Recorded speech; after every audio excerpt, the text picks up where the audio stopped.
straight into round 21 then. First game on Thursday was the Eels 18, Panthers 24. A tight one, more than probably what people expected. How did you find the game, and what do you think of the Panthers at the moment? Yeah, I think they're still searching a little bit, the Panthers. I think he's dropped Blaise Talangi this weekend for the game, Ivan Cleary. So I think they're still searching for what's best. Although they're still winning games, not as comfortable as you would have thought they would win them. So yeah, an interesting one. I think the result was a big one for them. You know, it's always a difficult game against the Eels, obviously with the close, you know, the derby atmosphere of that game. So yeah, they always sort of try and get one over on the Panthers, but ultimately the Panthers prevailed by 6 and march on, still top of the table. There's a contentious forward pass in the build-up of one of the Panthers' tries, and you look back, and it's the old adage of when the ball's released from the player in front of the line, so say the 20-meter line, and the ball arrives at the other player on the other side of the 20-meter line, it's a dead giveaway that it's a forward pass, and you think, surely I know the linesman's got a different angle to it, but that would be, for me, I guess it's a bit difficult if it's within the 10-meter zone because you've not got the line as a guide, but you could clearly see the ball went forward, and obviously they ended up winning the game by 6 points. That was obviously the difference towards the end, and I just think that, like, I back up what you say, they just don't seem to be 100% clicking. They've got caught cold, especially against the Broncos the other week, and there's improvement in them, but they're still winning. So they're still top of the table as well. Yeah, they are. So you know, we're still saying they're still searching for something. I just think defensively they're searching for something, which is why Talangi's been left out this weekend. His defensive performances have been, you know, not up to scratch, and that's why he's going to miss out this weekend, and there's going to be a rejig in the halves, but. I think they're still top of the table, and they're still going to get a home draw in the playoffs if they continue. I think the reason the likes of us are talking about it, and many people are talking about it, is because we're so used to the Panthers being on such a high pedestal that they've dropped down a little bit from that standard. But it's still an incredible standard where they're at. I think it's just because we're so used to them being, you know, so far advanced from everyone else that's why it gets questioned. Which leads us nice into the next game. Newcastle Knights 22, Sydney Roosters 23. Watched this game live. I thought the Knights were very unlucky again, a couple of weeks in a row now, but they're starting to rack up a couple of losses. Roosters again got over to the line that now moves them up to second place, and it had to be fitting that Daly Cherry Evans dropped the goal to win the game. What was your response? I thought it was a big result. I thought it was a big result for the Roosters. The Knights are no pushovers in 2026. They're still well up there as well. So I thought it was a huge result, particularly off the back of Newcastle losing the week before. So you know, a big result for the away from home. A narrow win stands them in good stead moving forward. I don't think they'll be pleased with conceding the 22 points they conceded. No. You know, the premierships aren't won based on your brilliant attacking play.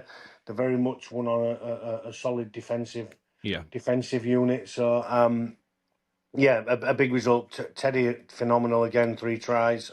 He was. He just keeps getting better, doesn't he? And as you say, for Cherry Evans to drop the goal at the end of the game. I think Newcastle will be bitterly disappointed because it's like they're really close, but they just can't get over the line against, you know, them teams that are in and around the top 4. So, you know, a little bit of work, but that's not to say what a fantastic job that they haven't done in 26, because they certainly have.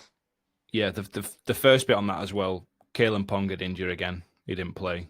He's back this weekend, I believe. Weekend. He's back this weekend. And obviously on the Roosters, there's one player I wanted to give a mention to, because obviously Teddy, we know he has them standards anyway. He's an incredible player. But Billy Smith, who's been selected in the England 38-man squad, I thought, again, he's a player that's underrated and underappreciated because of the work he does out the backfield. He's always safe out wide. He can play centre, he can play wing, he can play fullback. He's got versatility. I thought he had a good game. And I do think he should be in the squad, in my opinion, for the World Cup. I just thought, I had to give him a mention because his standards are always, he's consistent. That's what he is, and he's got a try in him as well. Moving on to the next game, Rabbitohs 28, Melbourne Storm 26. Another loss for the Storm. Is that them gone? Yeah, probably.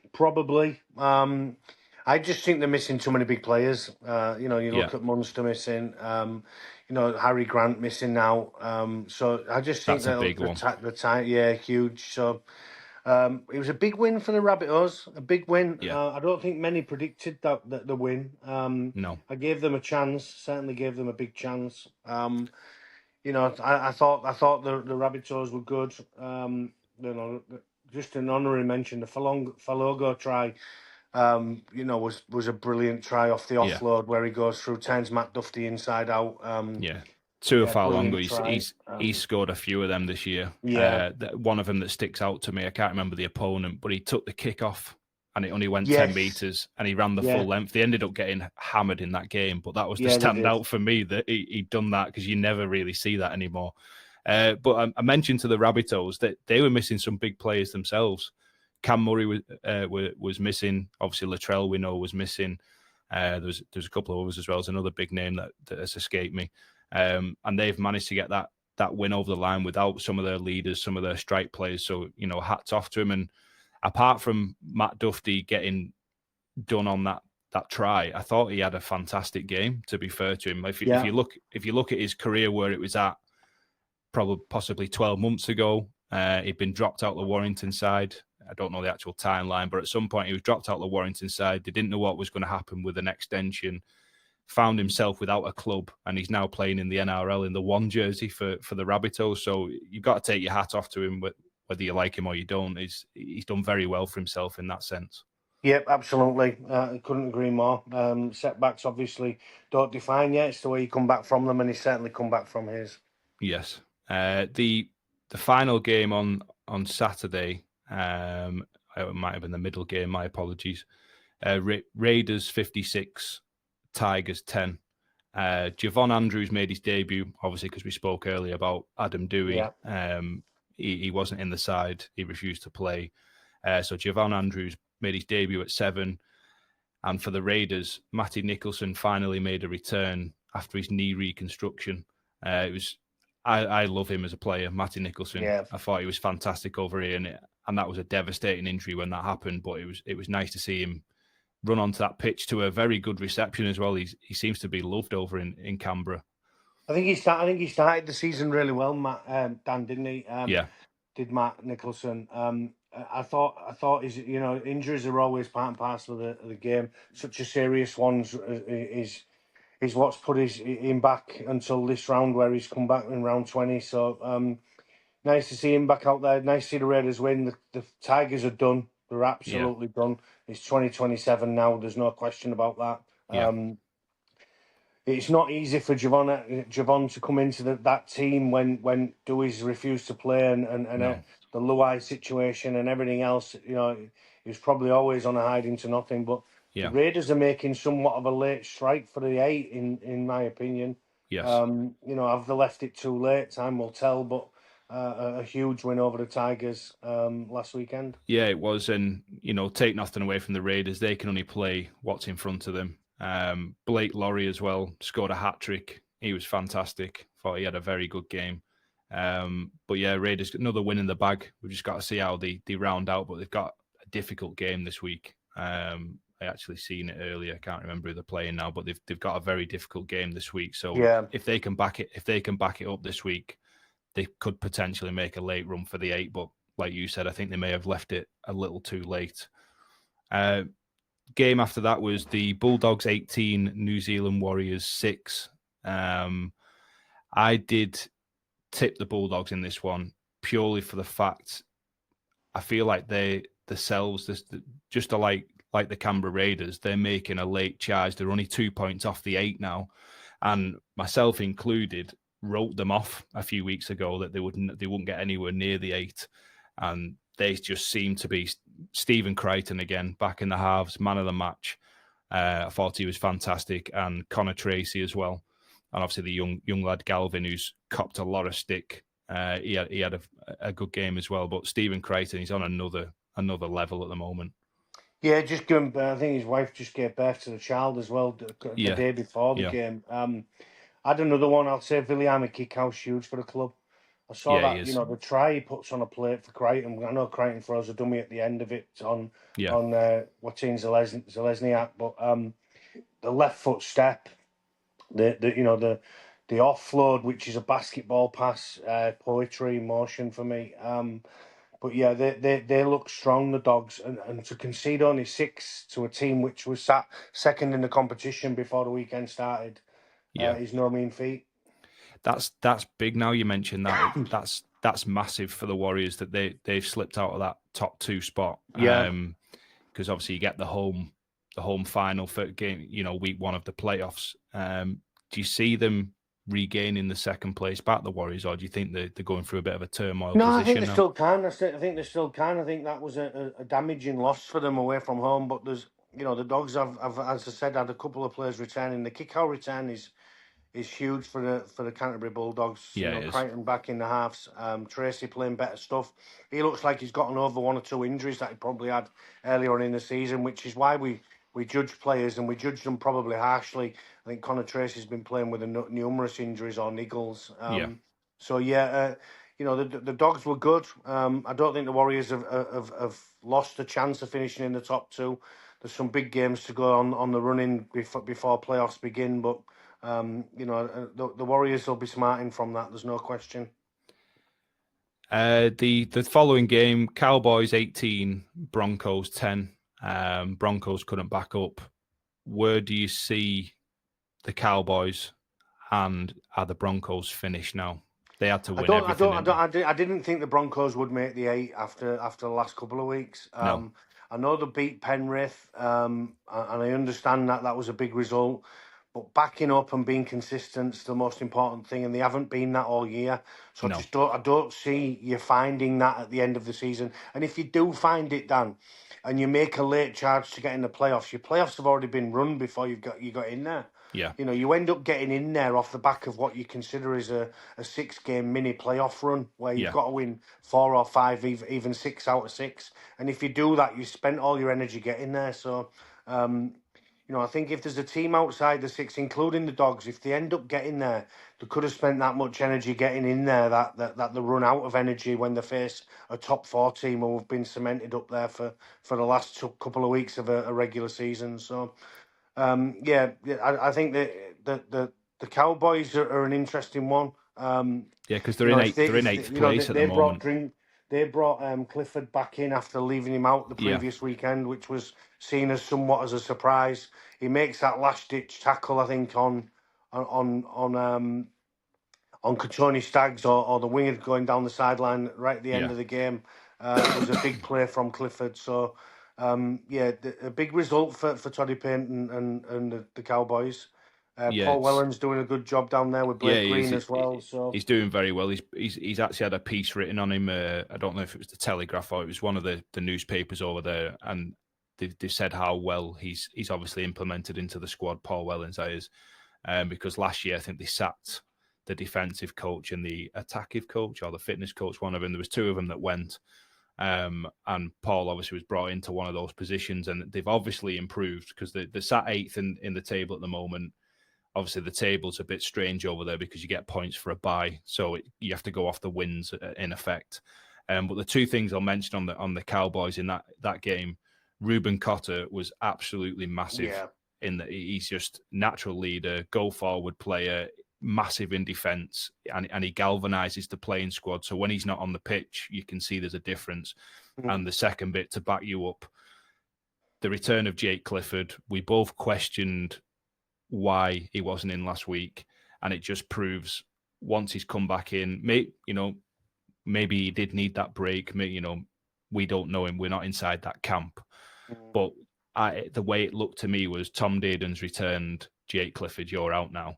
That's how it looked to me. And he's just proved again against the Broncos side that had just beaten top of the table Penrith. I thought he was outstanding, and his long kicking game is incredible. Second to last game, Dragons 18, Titans 38. The Titans spine was incredible in this game. The names escape me.